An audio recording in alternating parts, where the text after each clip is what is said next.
Honorable Chief Minister Thiru M.K. Stalin sir, vanakkam. We all happen to read your statement that is put out on the social media handle, and also your son's statement that is put out on the social media handle. It is good that both of you are toning down and both of you know that you are fighting a losing battle over the last 3-4 days.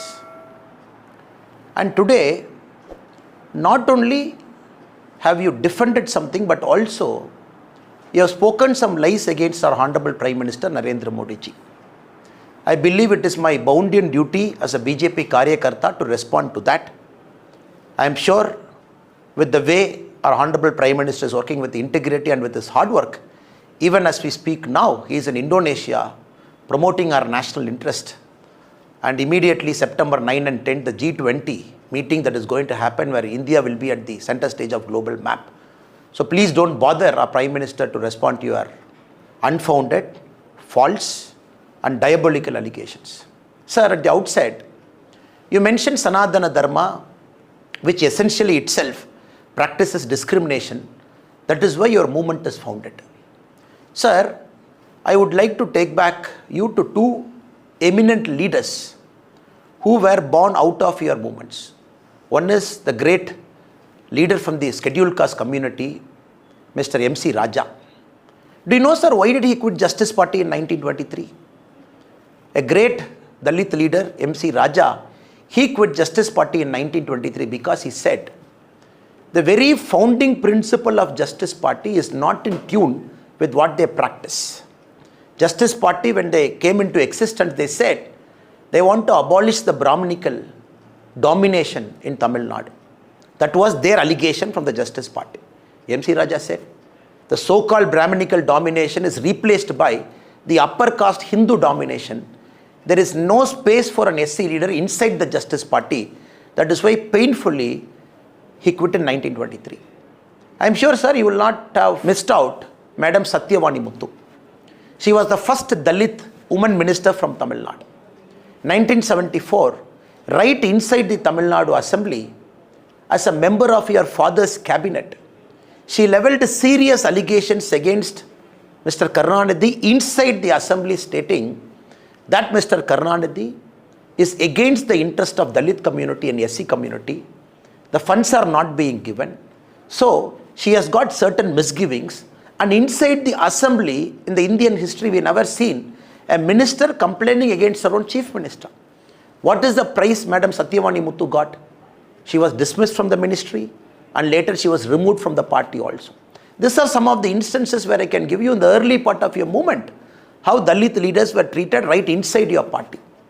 When you say that you are here to abolish certain ills of Sanatana Dharma and to promote equality, it is like Satan talking about Vedas to the God. So please don't get into that territory, sir. That is my humble submission to you.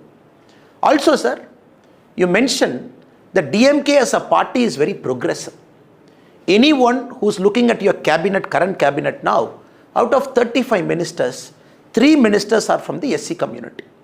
2 women ministers. Do you call this as progressive? Less than 10%. And all the brothers and sisters who have come from the SC community, you have given some minor portfolios to them, insignificant portfolios.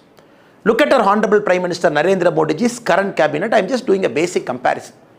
Out of the 79 ministers, 20 ministers are from the SC/ST community, 11 ministers are women, 5 ministers are from the minority community. I am sure, sir, you will clearly understand that you really don't practice what you preach. Even if I take Uttar Pradesh, out of 52 ministers, 9 ministers are from the SC/ST community. So you don't give them political rights, you don't give them political powers, then what are you talking about improving the standards of the oppressed community? Again, I would like to bring certain things for your recall, sir. In Tirunelveli, when the Manjole tea workers protested, when they were brutally killed because of the police action, when they jumped into the Tamarabarani river, close to 17 people got killed, including a month-old child. When the action was sought against the police officer, what did your father, Kalaignar Karunanidhi, say? He said, no, if I take action against some police officers, their community will feel offended. So I am not going to take action. So DMK as a party is run on caste lines. DMK as a party is meant to promote caste in Tamil Nadu. That is why, more than any other part of India, Tamil Nadu sees the highest number of caste violence. Tamil Nadu sees the highest number of caste conflict. Tamil Nadu has got the highest number of caste fault lines, including, the latest research says, the prevalence of two-tumbler system is one of the highest in Tamil Nadu. That is why we had a shameful spectacle last year when during the Independence Day, under your regime, many Panchayat leaders belonging to SC community were not allowed to host their flag.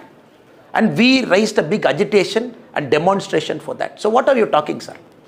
Sanatana Dharma by its very nature is timeless. It doesn't have an origin, doesn't have an end. Sanatana Dharma predates any religion. Sanatana Dharma, as a dharma, it believes a human being is a god. It also not only human beings, it looks at all the living beings. By its very nature, it treats everybody equally. Of course, there are humans inside every religion. Some of the discriminative practices are brought out by humans. When one human brings out a discriminative practice within a Sanatana Dharma, the other human beings, great saints and reformers, they come within the Sanatana Dharma, they give a voice against the discrimination and try and abolish it. That is why we have Swami Sakajananda. That is why we have Dayanand Saraswati. That is why we have some of the greatest reformers within the Tamil Hindu society who were the crusaders to remove some of the ill effects brought inside the Sanatana Dharma by human beings. For that, your son wants to eradicate Sanatana Dharma itself. It clearly shows what little understanding you have about Sanatana Dharma and your son's understanding about Sanatana Dharma. This is the land of Alvars and Nayanmars, not about Alvars and Nayanmars per se. Out of the 63 Nayanmars, 17 Nayanmars are Brahmins. What about the rest of the community? Many Nayanmars come from the oppressed community. We worship them as saints. This is the spiritual land. Out of Alvars, 3 Alvars are Brahmins. Where are the rest of the Alvars come from? They come from oppressed community. So what are you talking about? This is a god where a person who is belonging to the oppressed community is treated as a god. We worship them. And any small issues that is happening within the Sanatana Dharma, that is purely the creation of some human beings, other great saints and reformers, they come and abolish it within the Sanatana Dharma itself.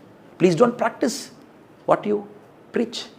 Your son, he calls himself a practicing Christian in December 2022. Now he says he doesn't have any faith over it. In the Sanatana Abolition Conference, your HRNC minister sits in the dais where your ideologue, Dravida Kalagam's current president, K. Veeramani, says Sanatana Dharma means Hinduism. Your ideologue says, can you give a condemnation statement against Mr. K. Veeramani stating Sanatana Dharma is not Hinduism, which is what you are telling? In the stage when he is saying Sanatana Dharma is Hinduism, and your son in the same stage wants to abolish Sanatana Dharma, which is Hinduism. What was your HRNC minister sitting in the stage who has violated every single oath he has taken to become a minister? Now, Mr. Chief Minister, please understand, your lies will not keep working. You live in the age-old premise that 1,000 lie which is getting repeated 10,000 times will become 1,000 truth. Here it is not going to happen. The people of Tamil Nadu has seen you, has seen the historic corruption that you have brought into the administration, has seen your family dominating the Tamil Nadu administration, your son and son-in-law swindling money. We have leveled very serious allegations against you, including the release of PTR tapes, where you said on record, your previous finance minister, talking about your son and son-in-law, amazing close to 30,000 crore. The Madras High Court a few days back has said that the mere continuation of Senthil Balaji as a minister is violating all democratic ethos and norms that is required for a good governance. Still you have kept him as a minister and the taxpayers are giving him salary. What are you talking about probity in governance? Nobody is afraid of India Alliance, sir. All of us wanted India Alliance because once India Alliance comes, people of India will see the dynast, the corrupt, the cabals, the elitist, the family-run parties all sitting in one high table. It is like Judas trying to go after the Christ after the Great Supper. If I can quote you from one thing, from a religion which your son said belongs to. Sanatana Dharma by its very nature, it accommodates everybody. In Sanatana Dharma, Christian faith, Muslim faith, Sikh faith, any other faith is as important as a Hindu faith. That is how the government of India, That is how the Honorable Prime Minister, that is how Narendra Modi ji has been doing the administration for the last 9 years plus. Please don't level any allegations that you don't know about. So the coming election, we have challenged you. Let us fight on Sanatana Dharma. Let DMK say it is going to abolish Sanatana Dharma. We will say we will protect and preserve Sanatana Dharma. We will see where people of Tamil Nadu are going to vote. Because we know the DMK drama for the last many years. After you come to power, the first year is opposing Sanatana Dharma. Second year, you say abolishing the Sanatana Dharma. Third year, you want to brutally root out Sanatana Dharma. Fourth year, you say you are a Hindu. You say 90% of DMK party men are Hindu. Fifth year, you take a veil to say you are also a Hindu. So this drama, Tamil Nadu has seen for the last many, many decades. When elections comes, you suddenly become an Amar and an Akbar and an Antony, which Mr. Rahul Gandhi ji, for the last 17 failed attempts, is trying to do the same thing, becoming Amar in one state, becoming Akbar in one state, becoming Antony in one state. The people of India and the people of Tamil Nadu and the whole of Bharat have read into your elitist, cabal, family-oriented, corrupt practices. Come 2024, DMK as a party is going to get wiped out. I didn't say it, your son said it. Because D stands for dengue, M stands for malaria, and K stands for Kosu. Good luck, sir.